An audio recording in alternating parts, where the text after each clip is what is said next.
हर कोशिश फेल, पाकिस्तान का over game.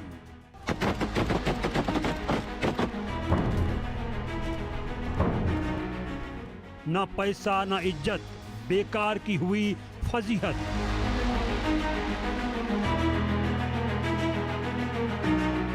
UAE ने मांगा पैसा, बेशर्म पाकिस्तानी आका।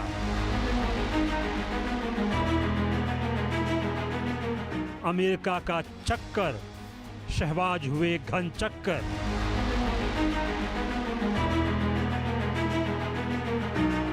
शहबाज का डबल गेम, होगी शेम शेम।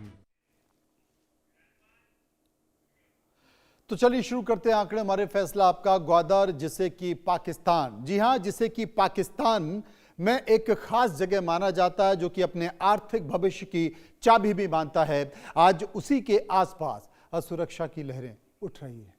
सवाल यह है कि क्या अब पाकिस्तान अपने तटीय इलाके की सुरक्षा भी सुनिश्चित नहीं कर पा रहा है?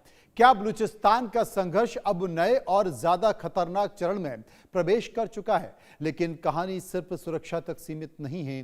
पाकिस्तान इस वक्त अंदर से भी कई परेशानियों से जूझ रहा है। एक तरफ कर्ज का पहाड़ है, जिसे उसे बार बार आईएमएफ के दरवाजे तक पहुंचाता है, और अरबों डॉलर का कर्ज और हर साल चुकाने का दबाव, जिसके अर्थव्यवस्था पर भारी बोझ भी पड़ता है। दूसरी तरफ महंगाई की मार, आटा, दाल, तेल जैसी रोजमर्रा की चीजें आम आदमी की पहुंच से दूर होती जा रही हैं। लोगों की, जी हां, लोगों की आय नहीं बढ़ रही है, लेकिन खर्चे लगातार बढ़ रहे हैं। बेरोजगारी और आर्थिक अनिश्चितता ने हालात को और ज्यादा गंभीर बना दिया है। वहीं गिरता हुआ रुपया, डगमगाता हुआ शेयर बाजार में लगातार उतार चढ़ाव। सवाल यही है कि क्या पाकिस्तान अंदर से कमजोर हो रहा है?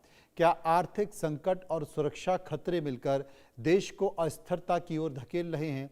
क्या ग्वादर जैसे रणनीतिक प्रोजेक्ट अब खतरे में हैं? आज की सबसे बड़ी बहस इसी पर कि क्या पाकिस्तान चारों तरफ से घिर चुका है और क्या हालात अब उसके नियंत्रण से बाहर जा चुके हैं। हम इस बात का जिक्र इसीलिए कर रहे हैं कि समंदर में जो बगावत उठ रही है, बगावत की जो पुकार है, वो अभी जमीन तक थी। जमीन तक बलूचिस्तान के लड़ाके पाकिस्तान पर हमला करते थे, लेकिन अब ये समुंदर तक पहुंच गई है और अब ये समुंदर से हमला किया जाएगा। क्या पाकिस्तान के अरमान वाकई डूब रहे हैं? क्या पाकिस्तान कई मोर्चों पर वाकई असफल हो रहा है? तमाम बातों के साथ साथ ये मान लिया जाए कि बीएलए ने एक बड़ी घोषणा कर दी है। बड़ी घोषणा इस बात को लेकर कर दी है, सबसे पहले समझते हैं कि आखिर बीएलए ने अपने नेवल ऑपरेशन से पाकिस्तान की क्या हालत खराब की है। अब इसका नेवल ऑपरेशन क्या है, बीएलए का नेवल ऑपरेशन क्या है, मैं आपको बता दूं। पाकिस्तान के लिए समुद्र में भी अब बलूच काल बनकर उभरेंगे। बीएलए के नए नौसैनिक विंग के गठन की घोषणा कर दी गई है। नेवल विंग से पहले ही ऑपरेशन में 3 पाक सैनिकों को मार दिया गया है। पाकिस्तान के जो कोस्ट गार्ड हैं, उन कोस्ट गार्ड को जहाज़ों को निशाना बनाया गया है। ये बलूच आतंकियों की पहली समुद्री कार्रवाई है, जो कि उनकी समुद्री फौज के द्वारा की गई है। ग्वादर के पास पाकिस्तानी नेवी पर हमला किया गया है। बीएलए के मीडिया विंग से एक वीडियो जारी हुआ है। वीडियो में स्पीड बोट और हथियारबंद लोग दिखाई दे रहे हैं। 4 नकाबपोश हथियारबंद लड़ाकों ने हमला किया है। समुद्र में स्पीड पोस्ट से जहाज की ओर बढ़ते नजर आ रहे हैं और उसके बाद ताबड़तोड़ गोलियां चलाते नजर आ रहे हैं, जिसमें कहा जा रहा है कि 3 पाक सैनिक मारे गए। बलूचिस्तान की बीएलए ने पाकिस्तान की नाक में दम कर रखा है। आखिर पाकिस्तान और बीएलए में क्या दुश्मनी है, इसे एक बार गौर से समझ लेते हैं। गौर से इसलिए भी समझ लेते हैं क्योंकि 1948 की बात है ये। 1948 में बलूचिस्तान को जबरन पाकिस्तान में मिलाया गया। बलूच लिबरेशन आर्मी अलग देश या ज्यादा हक चाहती थी। पाकिस्तान सरकार इसे बगावत और आतंकवाद मान चुका था। बलूचिस्तान में प्राकृतिक संसाधन बहुत ज़्यादा है, जैसे गैस है, खनिज है, उसको लेकर विवाद था। गैस और खनिज का जो फायदा था वो बलूच लोगों को नहीं मिल पाता है, वो पूरा का पूरा पाकिस्तान में चला जाता है। चीन के CPEC का ग्वादर पोर्ट को लेकर भी तनाव है, सेना पर सख्ती है और लोगों को उठाने जैसे आरोप हैं। ये झगड़ा नया नहीं है, बहुत सालों से लगातार ऐसा चल रहा है। अब हमले बढ़ रहे हैं, जमीन से लेकर समुंदर तक हमले होंगे और समुंदर का पहला वीडियो आज जारी हो चुका है। अब यह भी जान लेते हैं कि आखिर पाकिस्तान बलूचिस्तान क्या चाहता है, क्योंकि पाकिस्तान का जो लगभग 44% हिस्सा है, वो 44% हिस्सा बलूचिस्तान में आता है, जहां पर गैस है, खनिज है, या यूं कहें कि खनिज संपदा का खजाना है। यहां से देश के कई हिस्सों को गैस मिलती है। यहां से अरब सागर तक सीधा समुद्री रास्ता जाता है और ग्वादर पोर्ट पाकिस्तान और चीन के लिए एक अहम निवेश के तौर पर माना जाता है, जिसे CPEC प्रोजेक्ट भी कहता है, वो यहीं से गुजरता है। ये एक ऐसी स्थिति है। अब ग्वादर पोर्ट जरूरी क्यों? BLA ने जिस ग्वादर पोर्ट के पास समुद्र में पाकिस्तानी कोस्ट गार्ड पर हमला किया, आखिर वो पाकिस्तान के लिए जरूरी क्यों है? पाकिस्तान के लिए जरूरी इसलिए मैं बता देता हूं, क्योंकि पाकिस्तान को समुद्र तक का सीधा रास्ता ग्वादर पोर्ट देता है। विदेशों से सामान लाने ले जाने का एक बड़ा केंद्र है। चीन के साथ CPEC का मुख्य हिस्सा है। तेल और व्यापार के लिए तेज और छोटा रास्ता यहीं पर है और पाकिस्तान की सुरक्षा और नौसेना के लिए यह काफी अहम माना जाता है। अब जो बलूचिस्तान की नौसेना है, वो इसको अपने कब्जे में लेना चाहती है। फायदा क्या है? ये तो बात हो गई BLA की बात हो गई है। अब बात सऊदी अरब की भी कर लेते हैं कि पाकिस्तान ने सऊदी अरब से 13,000 सैनिक क्यों भेजे हैं? क्यों पाकिस्तान को 13,000 सैनिक भेजे हैं? इसमें पाकिस्तान का क्या वाकई कोई फायदा है? पाकिस्तान और सऊदी अरब में सालों से रक्षा सहयोग है। संयुक्त रणनीतिक रक्षा समझौते के तहत सैनिकों की तैनाती में 13,000 सैनिकों के साथ 18 लड़ाकू विमान भी शामिल कर दिए गए। इनकी जो तैनाती है, उस तैनाती में किंग अब्दुल अजीज एयरबेस पर की गई है। पाकिस्तान को इससे सऊदी कतर से $5 अरब की मदद मिलेगी, जिसमें UAE के $3.5 अरब का कर्ज भी चुकाना है। इससे पाक से सऊदी अरब पुराना कर्ज नहीं मांगेगा और ग्वादर ऑयल रिफाइनरी में भी निवेश करेगा। यह मुख्य वजह है। अब पाकिस्तान में जो बिजली और गैस की स्थिति है, उसका संकट लगातार बना हुआ है। एक नज़र पाकिस्तान के हालात पर डाल लेते हैं कि पाकिस्तान में जो स्थिति है, वो दिन दिन खराब क्यों होती जा रही है। पाकिस्तान में बिजली गैस संकट का जो नौबत है, वो क्यों ऐसी आ गई है? क्योंकि ईंधन की कमी, पाकिस्तान में गैस का उत्पादन कम हो गया है, आयात महंगा हो गया है। महंगा आयात के कारण जो LNG तेल है, वो महंगा हो गया है। डॉलर महंगा होने से और खरीदना मुश्किल हो गया है। बिजली कंपनियों पर भारी कर्ज हो गया है। पैसे की कमी से सप्लाई चेन टूट गई है। पुराना और कमजोर इंफ्रास्ट्रक्चर, ग्रिड, पाइपलाइन और प्लांट बार बार फेल हो रहे हैं। मांग ज्यादा है, सप्लाई कम है। गर्मी में गैस की खपत अचानक से बढ़ जाती है। गैस फील्ड्स का जो घटता उत्पादन है, वो पुराने फील्ड से आउटपुट गिर रहा है। बिजली गैस का आपस में जुड़ाव, गैस ना होने से पावर प्लांट बंद हो रहे हैं, जिससे बिजली कट हो रही है और ब्लैकआउट हो रहा है। अब पाकिस्तान में महंगाई की मार, खाने पीने की चीजें क्यों है? अब जरा पाकिस्तान में खाने पीने की चीजों पर महंगाई चरम पर है।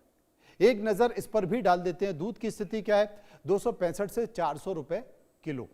अंडे 240 की जो चिकन की स्थिति है, वो भी 650 PKR है। मटन 1250 और से लेकर 1500 रुपए तक। सेव 300 से 400 रुपए किलो है। प्याज 120 से लेकर 200 रुपए किलो है। रसोई तेल 2200 से लेकर 3200 रुपए किलो है। आटा 1200 से 1600 रुपए। पेट्रोल 320 से लेकर 340 पहुंच गया है। पहले और ज्यादा बढ़ गया था, अब कम हो गया। डीजल भी 290 से 330 के आसपास है। ये स्थिति है, इसलिए लोगों की स्थिति बड़ी अजीब सी होती जा रही है। अब पाकिस्तान की बात करें तो पाकिस्तान पे कर्ज कितना है समझ लेते हैं। पाकिस्तान को कर्ज चुकाने के लिए क्या करना पड़ता है? और ज्यादा कर्ज लेना पड़ता है। ये उसकी एक परेशानी है। पाकिस्तान पर जो कुल कर्ज है, वो कल कर्ज करीब 80 से 290 अरब डॉलर है। इसमें 130 से 140 अरब डॉलर विदेशी कर्ज है। पाकिस्तान ने IMF, चीन, विश्व बैंक से कर्ज लिया है। हर साल ब्याज और किश्त चुकानी पड़ती है। कई बार कर्ज लेकर पुराना कर्ज भी चुकाना पड़ता है। इससे देश की अर्थव्यवस्था पर दबाव पड़ता है, आम जनता और असर महंगाई पर होती है, टैक्स बढ़ जाते हैं, पाकिस्तान का शेयर मार्केट भी धड़ाम से गिर जाता है। ये तमाम सारी परेशानियां हैं जो मैं आपको बता रहा हूं, क्योंकि लगातार वहां पर परेशानी घट रही है, स्थिति घट रही है। इन्हीं सब बातों को लेकर जो पाकिस्तान की स्थिति है, उधार की स्थिति है, उस पर भी नज़र डाल लेते हैं। और अभी मैंने बताया कि पाकिस्तान के ऊपर कर्ज कितना है, लेकिन 1958 में पहली बार IMF से मदद दी गई। 1960 से 70 कई बार छोटे मोटे लोन लिए गए और लोन प्रोग्राम के तौर पर लिए गए। 1988 से 1990 में आर्थिक संकट के कारण IMF से बड़ा कर्ज लिया गया। 1997 से लेकर 1999 विदेशी मुद्रा संकट दोबारा उधार लिया गया। 2008 में बड़ा आर्थिक संकट आया, IMF यानी कि बेल आउट पैकेज भी लिया गया। और 2013 फिर IMF से कर्ज लेना पड़ा और 2019 में इमरान खान सरकार ने IMF से बड़ा पैकेज लिया। 2023 से 24 आर्थिक संकट के कारण भी बड़ा कर्ज लिया। और सबसे बड़ी चीज़ है कि बलूचिस्तान ने अब अपनी नौसेना बना ली है, तो इसे लेकर हमने एक सर्वे कराया है, कुछ सवाल लोगों से पूछे हैं। सवालों के लिए हम लोगों के पास गए, उनसे सवाल पूछे, लोगों ने जो राय दी वो आपके सामने। पहला सवाल, क्या बलूच लिबरेशन आर्मी का समुद्री विंग बनाना बड़ा खतरा है? लोगों की जो राय निकल कर आई वो आपके सामने। करीब 59% लोगों ने कहा वाकई ये बड़ा खतरा है। 23% लोगों ने कहा ये सिर्फ चेतावनी है। 13% लोग कह रहे थे सीमित असर होगा और 5% लोग इस पर कुछ भी कहना नहीं चाहते। सर्वे का एक और सवाल जो लोगों के सामने कि क्या पाकिस्तान समुद्री अरब में सैनिक भेजना संकेत दे रहा है? इस संकेत को आप कैसे देखते हैं? लोगों की जो राय निकल कर आई उसमें 36% लोगों ने कहा राजनीतिक मजबूरी है, 40% लोगों ने कहा ध्यान भटकाना चाहते हैं, 24% लोगों ने कहा विदेशी नीति का हिस्सा है। और तीसरा सवाल जो हमने लोगों से पूछा कि बलूच लिबरेशन आर्मी के बढ़ते हमलों के बीच सरकार की नीति आपको कैसी दिखती है? करीब 24% लोगों ने कहा कि सरकार की जो नीति है वो कमज़ोर दिखाई देती है। 51% लोगों ने कहा कि वो कंट्रोल में है, 22% लोगों ने कहा कंफ्यूज हैं और 3% इस पर कुछ भी कहना नहीं चाहते। सर्वे का चौथा सवाल कि पाक के सऊदी अरब से रिश्ते मजबूत हैं लेकिन अंदर अस्थिरता, क्या ये वाकई विरोधाभास है? जो लोगों की राय निकल कर आई, 41% लोगों ने कहा हाँ साफ दिख रहा है कि ये डबल गेम है। 24% लोगों ने कहा सामान्य स्थिति है, 32% लोगों ने कहा विदेशी नीति का हिस्सा है और 3% इस पर कुछ भी कहना नहीं चाहते। सर्वे का एक और सवाल जो हमने लोगों से पूछा, 5वां सवाल, कि पाक में शेयर बाजार गिर रहा है, बिजली संकट है, पर सरकार बड़े दावे कर रही है, ऐसा क्यों है? लोगों की राय, 49% लोगों ने कहा असल में जमीनी हकीकत छुपाई जा रही है। 24% लोगों ने कहा अस्थायी गिरावट है। 17% लोग कह रहे थे हालात संभल रहे हैं और 10% लोग इस पर कुछ भी कहना नहीं चाहते। मेरे साथ तो कुछ मेहमान हैं, एक्सपर्ट हैं, मैं सबसे परिचय करा देना चाहता हूं। कर्नल रिटायर्ड दिनेश नैन हैं, डिफेंस एक्सपर्ट हैं। इसके साथ साथ अहमर मस्तखान बलोच पत्रकार मेरे साथ मौजूद होंगे।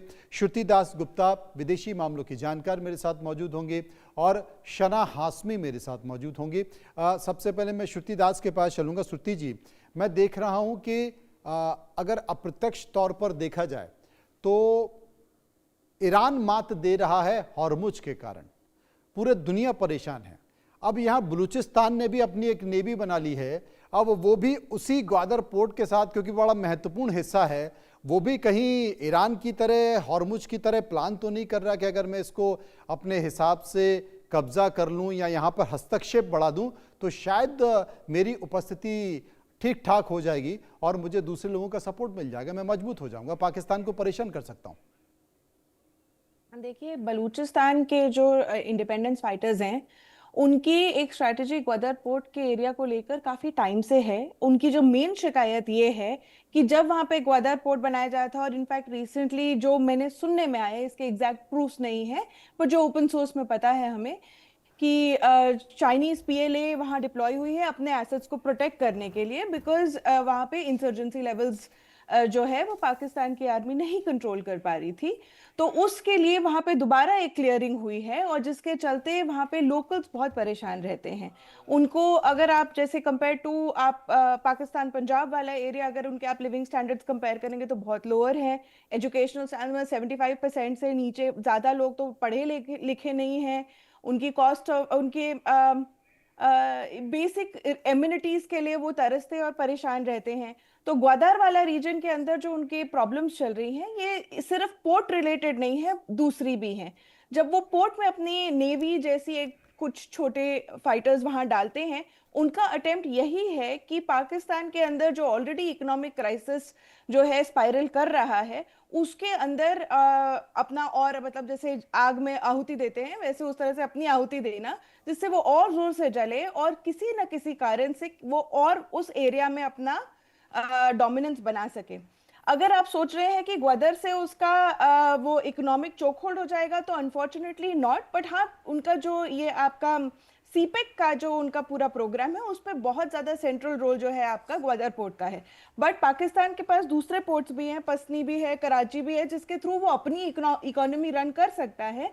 पर बलूचिस्तान का ग्वादर पोर्ट के ऊपर फोकस करना उनकी रीजनल डोमिनेंस के लिए इंपॉर्टेंट है, क्योंकि वो उस रीजन को अपना क्लेम करते हैं as an independent nation. Gwadar unfortunately कभी बलूचिस्तान का हिस्टोरिकल कभी रहा होगा तो बहुत पहले, क्योंकि ये जो ग्वादर वाला जो सेक्शन है, ये ओमान से खरीदा था पाकिस्तान ने आफ्टर इंडिपेंडेंस। तो ये वाला रीजन जो अगर अब इस वक्त बलूची अगर अपना मान रहे हैं, तो वो at one point of time Oman के थ्रू भी, किंगडम ऑफ ओमान के थ्रू भी रन किया जाता था। तो ये इट इज नॉट कि वो ब्रिटिश इंडिपेंडेंस के बाद उनसे वो उनको वो रीजन मिल गया है, ये पाकिस्तान ने खुद खरीदा। लेकिन उसको वो अपना मानते हैं एज अ सोसाइटी, और उसको वो central to their particular access, वो it became squeezed between Pakistan need to access the $3 million खरीद के जो ये स्ट्रिप लैंड उन्होंने लिया था, and it was that is why annexation happened और उसको कब्जा किया गया था। बट आज जो वो मांग रहे हैं, वो इस सेक्शन को भी मांग रहे हैं। और अगर आप इंटरनेशनल उसमें देखेंगे तो वो काफी कुछ जो है वो सिर्फ बलूचिस्तान वाला रीजन भी मांग रहे हैं, जो ईरान के अंडर आता है, क्योंकि वो अपने आप को एक कल्चरल आइडेंटिटी की तरह मानते हैं। तो उनकी जो ये कराची बेस्ड नहीं है लड़ाई, उनकी ग्वादर पोस्ट बेस्ड लड़ाई है, क्योंकि उनका हिस्टोरिकल नैरेटिव और कल्चरल नैरेटिव में वो हिस्सा आता है। जी, सना हाशमी मेरे साथ मौजूद हैं, पाकिस्तानी पत्रकार हैं। सना, हमाल मैरीटाइम डिफेंस फोर्स क्या वाकई ये पाकिस्तान के लिए चुनौती है, आप मानती हैं? Well, thank you very much. सबसे पहले बहुत बहुत शुक्रिया मनोज जी कि आज आपने हमें यहाँ पर इनवाइट किया। सबसे पहले तो सर, जो आपने ये सारी रिपोर्ट्स नशर की हैं आपसे कुछ देर पहले और जो आप गुफ्तगू फरमा रहे हैं, मैं इससे कतई तौर पर डिफर करती हूँ। जो फेक न्यूज अभी तक, I am really sorry about that, लेकिन जाहिर है जो फेक न्यूज इंडिया के डिफरेंट टीवी चैनल्स की जानिब से फैलाई जा रही है, चाहे वो बलूचिस्तान की इस वक्त तक की जो आप गुफ्तगू फरमा रहे हैं उस हवाले से हो या फिर पोर्ट्स के हवाले से हो, सबसे पहले तो आप लोगों को अपने गिरेबान में झांकने की जरूरत है। हम किससे कर्जा लेते हैं, किससे कर्जा नहीं लेते हैं, ये हमारा घर का मसला है। आप खुद इस वक्त $700 बिलियन के कर्ज तले दबे हुए हैं। दूसरी बात जो आप बलूचिस्तान की बार बार उठाकर बोलते हैं, मैं हमेशा आप लोगों के प्रोग्राम्स में आपको कहती हूँ कि 2016 में जो कुलभूषण यादव पाकिस्तान में पकड़ा गया था, वो आपकी या मेरी चची का बेटा नहीं था, आप ही के घर से उतरा था, आप ही का रॉ का एजेंट था। और उसने ये साबित किया दुनिया के सामने, बताया उसने कि वो यहाँ पर आकर न सिर्फ दहशतगर्दी को प्रमोट करता था, बल्कि यहाँ से एक एजेंट के तौर पर काम करता था। अब दूसरी बात सुनिए, नागालैंड हो, खालिस्तान तहरीक हो, आसाम हो, आपके जो नक्सल माओ हो, ये सारे लोग भी अपनी शिनाख्त की जंग लड़ रहे हैं। अब आप जो बात ग्वादर पोर्ट की कर रहे हैं, जिस सीपैक से सबसे ज्यादा तकलीफ आपको है, आप अच्छी तरह जानते हैं कि पाकिस्तान जिस दिन फॉलिश करेगा उस दिन सबसे ज्यादा नुकसान हिंदुस्तान, इंडिया, भारत को होगा, और ये पूरी दुनिया भी जानती है। दूसरी बात, आप जो कह रहे हैं कि वो जो आप किश्तियां दिखा रहे हैं बलूचिस्तान वाले ग्वादर पोर्ट की, इन किश्तियों पे तो लोग मछलियां नहीं पकड़ते। अभी आपको पता है कि ड्रग्स का एक बहुत बड़ा कातिल जो है वहां से पकड़ा गया, और वो किसने पकड़ा? वो यहाँ की कोस्ट गार्ड ने पकड़ा। आप पाकिस्तान और बलूचिस्तान को दो अलग एंटिटीज में देखते हैं, और वो इसलिए देखते हैं क्योंकि आप बलूचिस्तान के अंदर उन तमाम तर लोगों को, उन दहशतगर्दों को प्रमोट करते हैं जो वहां से दहशतगर्दी करते हैं, और वो सिर्फ पाकिस्तान में दहशतगर्दी नहीं करते, वो पूरी दुनिया के लिए दहशत की अलामत है। और वो किसी भी मुल्क, किसी भी रियासत, किसी भी खित्ते में जाकर ऐसी मजमूम कार्रवाइयां कर सकते हैं। लेकिन मैं क्या करूं कि हिंदुस्तान पिछली कई दिहाइयों से, कई बरसों से इस दहशतगर्दी को प्रमोट करता है, कभी किसी और नाम से करता है, कभी बलूचिस्तान। चलिए छोड़ दीजिए, हिंदुस्तान को छोड़ दीजिए, मनोज मनु को छोड़ दीजिए। अहमर मुस्तखान बलूच पत्रकार मेरे साथ मौजूद हैं। अहमर साहब, आप सना जी की बात से सहमत हैं? नमस्कार। मैं अर्ज करना चाहता हूँ, जी। मुझे पता नहीं है ये सना पंजाब से हैं या इनके बड़े जो हैं वो शायद इंडिया से आए हों, मुझे पता नहीं है, लेकिन इनका ताल्लुक बलूचिस्तान से नहीं है। और बलूचिस्तान कभी भी पाकिस्तान का हिस्सा बनने को तैयार था ही नहीं। बलूचिस्तान जो है उसके जो बातचीत चल रही थी उसके लिए एक वकील रखा गया था, खान ऑफ कलात ने। उस वकील मरदूद सुअरखोर, उसका नाम जिन्ना था, और उसी मरदूद ने धोखा दिया। हमने देखे, वही बेवकूफ मरदूद था जो 21 मार्च 1948 को बांग्लादेश गया, जो अब बांग्लादेश है, ढाका, और वहां उन्होंने अनाउंस किया अंग्रेजी जुबान में कि आपकी कौमी जुबान उर्दू होगी। मुझे इस बात पे हंसी आती। आप जाके बंगालियों से कहते हैं कि आपकी जुबान बस एक ही होगी, वो उर्दू होगी, और वो भी आप अंग्रेजी में अनाउंस करते हैं। इसी दौरान ये हमारे पास फौज भेजते हैं पाकिस्तान की फौज जो है जबरदस्ती पॉइंट ऑफ गन पे खान ऑफ कलात से सिग्नेचर लेते हैं 27 मार्च 1948 को। आपको इल्म है कि कौन सा जनरल था जिसने सिग्नेचर लिया? ये जनरल वही जनरल था जिसने के कश्मीर में ऑपरेशन गुलमर्ग किया था, और जो पाकिस्तान के प्रॉक्सी वॉर के जो थ्योरी है उसके वो आर्किटेक्ट थे।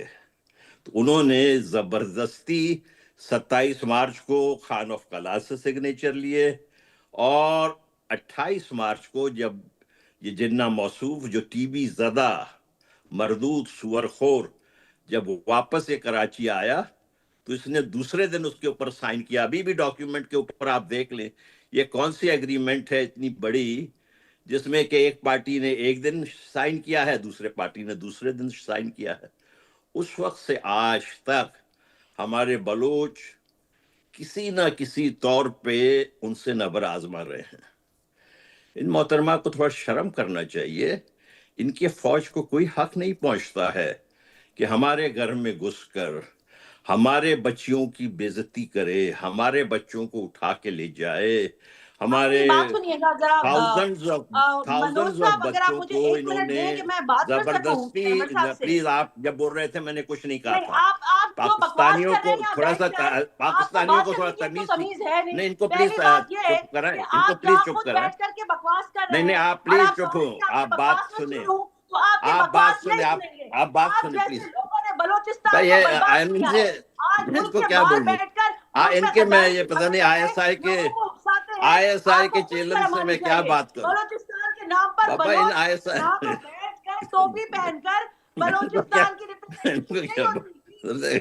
क्या बोलूं, इनको खामोश करें भाई, मैं इनसे क्या बोलूं। आप खामोश हो जाए, खामोश हो। आप एक बात मेरी सुने, एक आप बात सुने, एक आप मेरी बात सुने मोहतरमा नाराज क्यों हो रही है? बात सुने भाई, मैं इस बच्ची से मैं क्या बात करूंगा, मुझे बुरा लगता है। ये भी कैसे है या बलूचिस्तान से है या नहीं है, ये आपका मसला नहीं है। सना जी, आप हमारा सना अहमर कह रहे हैं कि मैं अब इस बच्ची से क्या बात करूं। जितना आपका काम करने का जितनी आपकी उम्र है उतना तो उनका काम करने का अनुभव है। नहीं, मुझे नहीं चाहिए ऐसा तजुर्बा उनका काम। मैं अपनी उम्र के मुताबिक इनसे ज्यादा बेहतर हिस्ट्री जानती हूँ और पाकिस्तान की हिस्ट्री आपको बता बाबा, मैं इनसे एक अच्छा, वो आपसे कुछ पूछना चाह रहे हैं, वो कुछ पूछना चाह रहे हैं, एक लाइन पूछना चाह रहे हैं। नहीं, जिनको पूछे इस भी बात मत। का लिहाज पूछने का नहीं तो है, हक दे भाई। वो हिंदुस्तान के पपेट बनकर इंडिया के नहीं, टीवी आप चैनल पर बलूचिस्तान बैठकर को अपना ही मान रहे हैं ना, सोच रहे हैं आप कि बलूचिस्तान उनकी को जिंदगी अपना ही बची मान रहे हैं, तो वो रहेगी ऐसे। बलूच में बैठकर ही तो आपसे सवाल पूछ रहे हैं, तो वो सवाल तो सुन माजरत के लीजिए। साथ मनोज जी, मैं इस प्रोग्राम को बिल्कुल यहाँ से क्विट करती हूँ। ये कोई तरीका नहीं है। आप एक साहिब को बिठाकर बलूचिस्तान पे भाई ये पाकिस्तान किस को तरह बात कर आपकी रहे रिसर्च है। हैं? मैंने आपको रिसर्च पे जवाब आप- दिया। ये मैं गाली सुनने के लिए यहाँ नहीं आई आपके प्रोग्राम में साहब। क्या नहीं नहीं, मतलब? बलूच की बात आप हो रही है कभी ना, कभी बलूचिस्तान हकीकत की बात बात हो रही, तो सुनने की हिम्मत बलूचिस्तान का जिक्र कर रहे हैं। गलत जिक्र हकीकत कर रहे बात हैं सुनने का सर। हिम्मत अगर रखें। आप कह रहे हैं अब कि देखिए, 220 रुपए अंडा बिक रहा है, तो मैं आपको आपने बताती हूँ ना कि आपने 220 हमारी नहीं बिक रिपोर्ट रहा। के बारे में कि आप आपकी ये कह रिपोर्ट रहे ये है, हैं आपके कि ऊपर ये है, और एक हिंदुस्तान में मिनट ये है, और मनोज जी, मेघालय मेरी में सुन क्या ले। हो रहा है, आप कह और रहे नक्सलिज्म हैं में कि क्या हो रहा है, पाकिस्तान के और अंदर आपके देश में क्या हो रहा है, आपने तमाम भारत के एजेंट को वहां पर भेज दिया। मैंने तो कुछ नहीं कहा, लेकिन बलूच का मामला था, बलूचिस्तान का मामला था, तो अहमद साहब ज्यादा अच्छा तरीके से बता सकते हैं। आप लोग कटोरे लेकर खामोश तो कर रहे हैं। टैंकर लेकर आपके लोग पेट्रोल भरने के लिए ये सड़कों पर क्या है? नजर आते हैं, पेट्रोल पंप्स पे नजर आते हैं। आप हमारे बारे में बात करना कब बंद करेंगे? कब फेक नहीं, न्यूज़ बलूचिस्तान स्प्रेडिंग के करना बारे में बात खत्म करना करेंगे? चाह रहे हैं। झूठ पर अपनी पहले गुफ्तगू तो म्यूट कर करा कर दे। नहीं तो गलत बलूचिस्तान के बारे में कौन बात करेगा फिर? किसी ईरानी से या फिर मैं किसी ऑस्ट्रेलियन आदमी से तो बात करूंगा नहीं। बात करने दूंगी। बलूचिस्तान के बारे में झूठ और बकवास कर रहे हैं। ये नहीं, गलत बात कर रहे हैं। मैं इनकी बात नहीं बलूचिस्तान के सुनूंगी। बारे में क्या? बलूचिस्तान के व्यक्ति से ही तो बात मैं करेंगे, नहीं किससे बात सुनूंगी करेंगे? इनकी बात, मैं इनको बात नहीं करने दूंगी। आप देखिए, आप ये बोलते रहे, मैं इनको बात नहीं करने दूंगी। ये झूठ बोल रहे हैं। देख कुछ पूछना तो चाह रहे खामोश हैं कर। आपसे। देखे अच्छा, पूछ लीजिए। हजारों मुझे लोग इनसे बात नहीं, अहमद आप साहब, एंकर हैं, हजारों मैं आप आपको क्या बात कहना नहीं चाहते हैं? मैं हजारों लोगों मैं को ऐसे शहीद लोगों किया। से जो हमारे- दूसरों के पैसों पर पलते हैं, क्या उनके बोले इनको? टाउट मुझे बनकर बकवास इनसे मैं करते क्या हैं। मुंह लगूं? पाकिस्तान के गद्दार हैं ये लोग। यही सर, वो मैं इनको क्या सेपरेटिस्ट हैं जो बताऊं? जानते हैं कि दुनिया में दहशतगर्दी कैसे फैलाई जाती है। यही वो लोग हैं। कि भाई जिन्ना मरदूद था, जिन्ना जो है अंग्रेज का एजेंट था, जिन्ना ने जिन्ना को गैर छोड़े, जरूरी आप तौर अपनी- पर आप अपनी आपको जिन्ना देखिए, ने आप गैर बाहर जरूरी से हैं। तौर पर भारत जिन्ना का और बंटवारा, मुद्दा को छोड़ दें। मैं आप ये तो बेकार सवाल करने गलत भी बात नहीं कर रहे छोड़ती। हैं। आप मुझसे बलूचिस्तान के हक की बात मुझसे- नहीं कर रहे। आप मुझसे तो बलूचों एक के सवाल- लोगों के हुकूक की सना बात नहीं अहमद कर साहब रहे। को आप आपको अपनी पता है बात कि तो भाई, करने मैं नहीं आपसे सवाल दीजिए। कर लूं। गैस है, सना वो अहमद वहाँ के बलूच अहमद भाई बहनों के अहमद इस्तेमाल में जनाब आते हैं। अहमद को अपनी बात तो गैस करने को नहीं दीजिए। निकालता है और पूरे- बाबा, जब मेरी पूरे बात ना मुल्क के सुने, पीछे मुझे पंजाब सवाल सब करने जगह का तो हक करता दे है। ना। सवाल नहीं, मैं मैं आपसे आपसे करना बात ही चाहता नहीं करना चाह रही। आप बात ही गलत कर रहे हैं ना। गालियां देख बक ले, बक के आप ये तो जरा भाग रही है ना, नहीं, ये आप जवाब उनसे ही बात नहीं मत देना करिए, है। लेकिन मुझे तो उनसे बात कर लेने दीजिए। ये आपसे सवाल तो कर लो। बताइए अहमद आपके साहब मुल्क क्या के कह रहे हैं? फाउंडर्स जो थे, उनमें से कितने जेल गए थे? जिन्ना साहब आधा दिन के लिए जेल गए थे। लियाकत अली खान आधा दिन के लिए जेल गए थे। सारे के सारे अंग्रेज के एजेंट थे। मोहतरमा, प्लीज बात सर, सुन ये ले। बकवास जो आपके दिमाग में भूसा भरा हुआ है ना, मोहम्मद अली जिन्ना और लियाकत अली खान को लेकर आपके दिमाग के अंदर जो ये भूसा भरा हुआ है, उसको निकाले। आप इस मुल्क की मिट्टी के साथ बगावत करने वाले बागी लोग एक हैं। आजादी के जंग में आपको इस कोई मुल्क की मिट्टी आधा का दिन भी लिहाज जेल नहीं ना है। जाए, ये कौन आप सी बात जैसे होगी? नमक हराम वाकई इस मुल्क को बिल्कुल डिजर्व नहीं करते थे। ये मुल्क मेहनत और पसीने से, खून पसीने से लोगों की लाशों पर मेहनत बना है, पसीने- और आप बकवास कर रहे हैं कायद आज़म मोहम्मद अली जिन्ना के लिए, लियाकत अली खान के लिए। भाई, आपको मैं- शर्म आनी चाहिए। जिन्ना साहब के बारे में एक और मेन बात बता दूं, वो बड़ी आपको बात, बहुत हाँ, बुरा बताओ। लगेगा। बताओ। मैं इनकी बकवास मनोज जी नहीं सुनूंगी। मैं आपको कह देती हूँ, मैं बड़ी इनकी बात क्या है बकवास नहीं बताइए? देख लो। अच्छा, बस एक क्या बड़ी बोल? बात लास्ट। ये बेकार बकवास आपने जोकर, अगर अपने प्रोग्राम के अंदर कोई जोक मारना है तो इनको रख ले, लोग हंसते रहेंगे बैठे हुए। आप लोग अभी